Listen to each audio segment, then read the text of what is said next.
요한복음 12장 1절이죠. 있습니다. 12장입니다. 6월절 엿새 전에 예수께서 베다니에 이르시니 이곳은 예수께서 죽은 자 가운데서 살리신 나사로가 있는 곳이라. 거기서 예수를 위하여 잔치할세 마르다는 일을 하고 나사로는 예수와 함께 앉은 자 중에 있더라. 사도 요한이 이제 자신이 본 예수 님의 그 모습을 기록을 했습니다. 때는 6월절 엿새 전에라고 되어 있는데, 그러면은 이 날은 예수님께서 잡히셔서 그 십자가를 지시기 전 바로 직전 안식일을 말을 한 것입니다. 그때 예수님께서 베다니에 있으셨습니다. 베다니는 특별한 장소죠. 가난한 자들의 마을, 집 이런 뜻이 있는 이 베다니는 예수님께서 나사로를 죽었던 나사로를 다시 살리신 기적을 일으키신 것입니다. 그래서 예수님께서 자신의 죽음 직전에 자신이 죽은 사람 가운데서 다시 살린 사람이 있는 곳에 있으신 것은 공교로운 것이다. 의미가 있는 것이다 라고 볼 수가 있겠습니다. 그리고 그때 예수님께서 십자가에 달려서 죽으시기 직전에 이 마을에서 자신이 살려내신 나사로와 그 노이들의 어떤 그 대접을 받으시면서 계셨는데, 2절에 보니까 예수를 위하여 잔치를 벌였다. 먹을 것을 내오고 했더라는 거죠. 그때 마르다는 일을 하고 있었고, 나사로는 예수와 함께 이렇게 함께 앉아 있었다. 이렇게 기록이 되어 있습니다. 그때 마르다의 동생 마리아가 지극히 비싼 향유 곧 순전한 나드 한 근을 가져다가, 나드라는 향수가 있습니다. 아주 정제된 어떤 향수, 그런 식물에서 뽑아낸 그 향수가 있었고, 그것을 가져다가 예수의 발에 붓고 자기의 머리털로 발을 닦았다. 마태복음과 마가복음에는 예수님의 머리에 붓고 부었다라고 이렇게 되어 있는데, 누가복음과 요한복음에는 예수님의 발에 부었다 이렇게 나와 있습니다. 차이가 있을까요?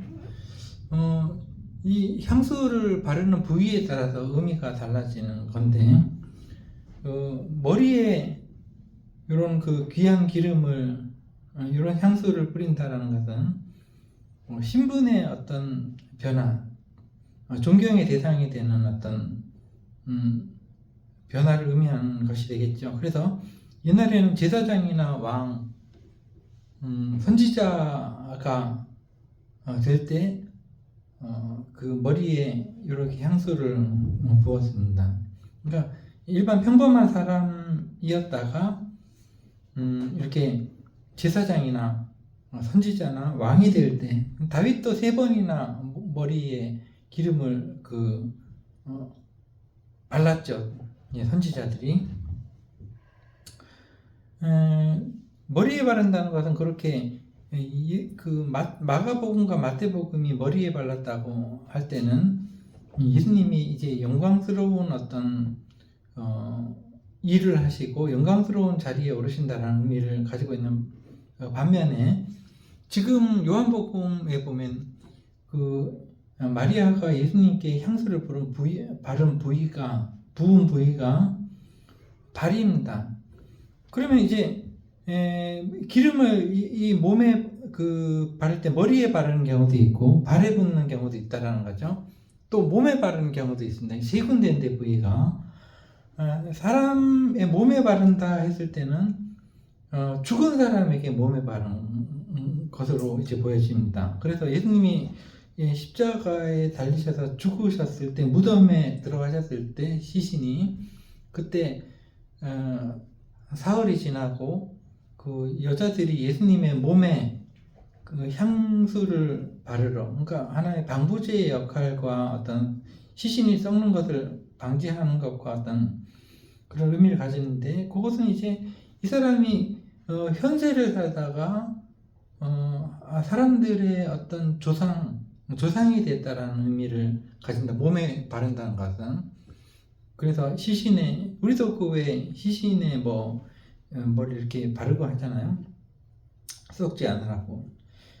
몸에 바른다는 건 그런 어떤 그 의미가 있습니다. 이 사람이 현세에 살다가 이제 그 조상이 되었다라는 의미가 있는데, 특별히 오늘 우리가 말씀해 보니까 예수님의 발에 부었다고 표현이 되어 있는 거는 이게 확실히 머리에 부었는지 발에 부었는지는 그 모르죠. 마가와 마태가 본 그 일은 그 예수님의 머리에 부은 거로 기억이 되는데, 요한은 또 발에 부었다고 얘기를 하거든요. 근데 어디에 부었든지 간에 의미가 다른 거죠. 발에 부었다라고 할 때는 거의 발에 붓는 경우는 없거든요. 이 향수를. 발에 붓는다는 것은 그 예수님이 앞으로 걸어갈 길에 대해서 찬송을 하는 것입니다. 예수님이 그 걸어가야 될 그 길에 대해서 이제 그 찬송을 하고 하는 의미가 영광을 돌리고 하는 것이죠. 그래서 예수님께서 이제 십자가에 달리시는 그 주간의 일이죠. 그 주간에 발에 부었다라는 것은 이제 이 본문을 가지고 그 비용이 그 향수 가격이 만만찮아요. 300데나리온이라고 5절에 나오는데, 그래서 300데나리온이라는 것은 데나리온 이러면은 어른 한 사람이 받는 일당입니다. 그러면은 1년치 봉급을 얘기하는 거예요. 일반 그 월급쟁이들이 1년치 월급 정도 되는 비싼 그 향료이기 때문에 이것을 예수님의 발에 한 번에 부어드렸다라는 것은 굉장한 어떤 헌신을 의미하는 거다. 그래서 주로 그렇게 설교를 하죠. 모든 것을 다 바쳐서 그 헌금을 했다. 이런 식으로 설교를 하는데 그 부분 일부분 맞지만은 그것보다는 우리가 주목할 것은 그 예수님의 발에 부었다라는 그 부분에 주목을 해야 됩니다. 그것은 예수님이 걸어가신 그 길이 참 그 영광스럽고 찬송받을 만한 길이었다. 이렇게 요한은 기억을 하고 있다라고 보여집니다. 그래서 예수의 발에 붓고 자기 머리털로 그의 발에 닦으니, 여자들이 보통 이제 머리털 그러면 그 중동 지역의 그 사람들은 고대로부터 남편인데만 보여주는 겁니다. 이게 외간 남자인데는 안 보여져요. 그만큼 소중하게 여기는 겁니다. 여자들의 자존심이죠, 머리털이. 어느 날 또 여자들이 신경의 변화를 일으키면 파마를 하거나 머리를 만지고 하는데, 머리털은 여자들의 자존심입니다. 그 머리털로 그 예수님의 발을 닦았다는 것은 예수님이 앞으로 걸어가실 길에 대해서 극도로 찬양을 하고 있는 어떤 그 모습을 요한이 그려내고 있는 것입니다. 그래서 향유냄새가 가득하였다.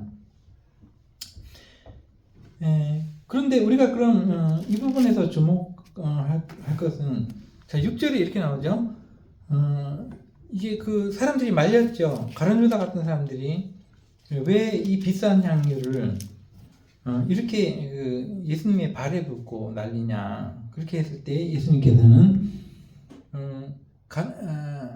이제 가난한 자들은 너희들과 함께 항상 있지만은 나는 너희들과 항상 있지 아니한다. 8절에 그렇게 나오죠. 그 예수님께서 지금 걸어가시려고 하는 그 길, 그것은 2000년을 지난 오늘날 우리가 걸어가야 될 길입니다. 그러니까 예수님께서는 자기가 다 하고 우리들에게 너희들 안 해도 돼 하신 것이 아니고 예수님이 먼저 본을 보이시면서 우리에게 자신이 걸어간 길을 따라오라고 하시는 것이죠. 그래서 뒤에 보면은 그 예수님께서 자신의 길을 같이 걸어야 된다라고 말씀을 하십니다. 나 있는 곳에 너희가 있어야 된다. 이렇게 말씀을 하시거든요. 그러면 우리가 질문을 할 것은 예수님께서 그 발로 어떤 길을 걸으셨느냐를 우리가 봐야 됩니다. 그것도 예수님께서는 이렇게 말씀하십니다. 생명이라는 그 말씀을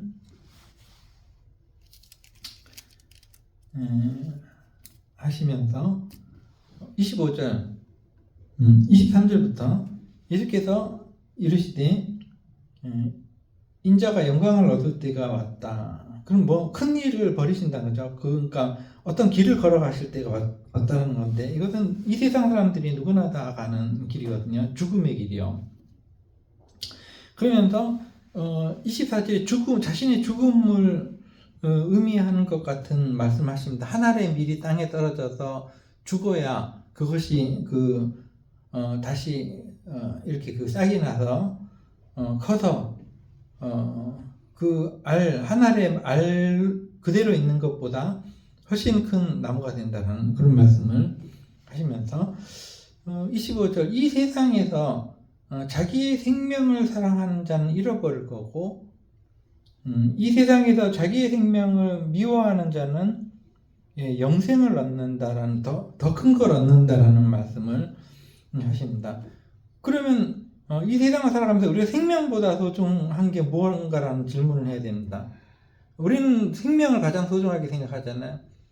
돈이 있으면은 자기가 이제 어떤 병에 걸리거나 자기 생명이 위태로우면은 무슨 수단을 다 써서라도 자기의 생명을 다시 살려내려고 하잖아요. 인간이라는 것이 그렇습니다. 이 세상에서 가장 소중한 것이 그 자기의 생명입니다. 예수님도 마찬가지셨어요. 자기의 생명 소중하지 않은 사람이 어디 있어요. 근데 예수님께서는 현재 자기의 생명보다 더 소중한 것을 바라보고 계셨기 때문에 자기의 생명을 이제 버리셨던 것이죠. 그러면서 우리에게는 너희들은 생명을 끝까지 사랑하고 이 세상에서 끝까지 잘 살아라 이렇게 말씀하신 것이 아니라 26절에 보니까 어떤 사람이든 나를 섬기려면 나를 따르라 하신다. 그러니까 예수님이 죽으신 것처럼 죽을 수 있어야 된다 이렇게 말씀하시거든요. 나 있는 곳에 나를 섬기는 자도 거기 있으리라 하신 말씀은 예수님이 하신 행동을 예수님의 사람들은 본받을 수 있어야 된다. 그 행동 그대로. 근데 예수님의 행동이 뭔가요? 자기의 생명을 그냥 버리시는 것입니다. 예수님께서는 안 죽을 수도 있으셨어요. 그런데 예수님께서는 스스로 자기의 생명을 버리신 겁니다. 도망을 가시거나 죽을 때쯤 돼서 죽임을 당할 때쯤 돼서 도망을 가시거나 혹은 자기가 죽임을 당할 만한 행동이나 말을 안 하시면 돼요. 근데 자기가 잡혀 죽는 거, 자기 생명보다 더 귀중한 무엇이 있으셨기 때문에 자기의 생명을 버리셨던 것이죠. 그 부분이 뭔가라는 질문을 우리가 해야 됩니다. 생명보다 귀중한 것이 무엇일까? 인간에게 있어서 자기의 생명을 버릴지라도 지켜내고 싶은 고귀한 것이 무엇일까? 인간에게 있어서 그런 질문을 해볼 때 그것은 하나님 우리가 하나님 아버지라고 얘기하는 그분의 아들이라는 자존심이요, 자존감, 그리고 내가 죽어도 이 세상에서 생명을 잃어버려도 하나님 아버지께서 다시 살려내실 거라는 그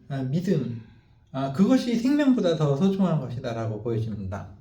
누구나 다 생명을 잃게 되어 있습니다. 이 세상에 사는 사람들은 그 시간 문제죠.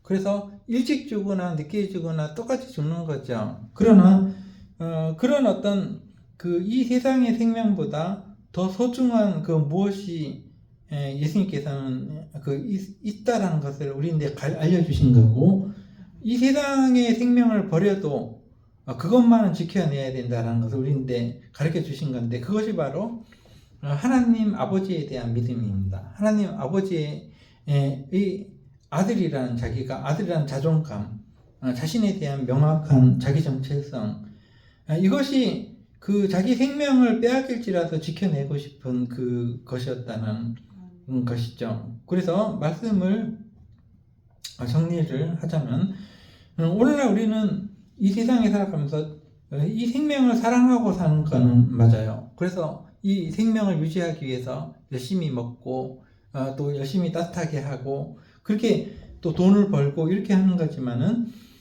지금 그 내가 이렇게 붙들고 있는 그 생명보다 더 소중한 것이 있느냐, 그것이 있느냐라는 것이 더 신앙인들에게는 중요하고, 생명을 일부러 잃어버릴지라도, 뺏기거나 혹은 그 잃어버릴지라도, 스스로 버릴지라도 지켜내고 싶은 더 중요한 것, 그것을 우리가 발견해야 됩니다. 그래서 그것이 그 예수님께서는 자존감이에요. 자존감, 하나님의 아들이라는 자존감, 나는 하나님의 아들이다. 그것이 예수님을 죽음 앞에서도 의연하게 하는 그것이 어떠라고 생각이 되는 거죠. 어차피 우리가 죽는 것은 매한가지입니다. 생명은 어차피 없어집니다. 이 세상에서 내가 천년 만년 살 수 있는 것도 아니고, 그러나 내 생명을 버릴지라도 내가 꼭 지켜내고 싶은 더 소중한 것이 있어야 된다. 그것은 바로 하나님이 나의 아버지가 되시고 내가 죽어도 다시 살려내실 거라는 믿음이요, 하나님에 대한 어떤 그 믿음과 어떤 사랑, 이것이 더 중요하다라고 예수님께서는 말씀하시고, 나만 그런 것이 아니라 너희도 나를 섬기려면 나를 따라와야 된다. 내가 생각하는 것처럼 너희도 생각해야 되고, 만약에 내 생각처럼 너희가 한다면은 26절에 내 아버지께서 그를 귀하게 여기실 거라, 이렇게 기록이 되어 있다라는 것이요. 그래서 우리가 가장 중요한 것은 하나님에 대한 믿음입니다. 내가 하나님의 아들이라는 자존감, 이것이 가장 중요한 것이고, 그것을 지켜내는 여러분과 저의 삶이 되기를 기도하겠습니다. 기도하겠습니다.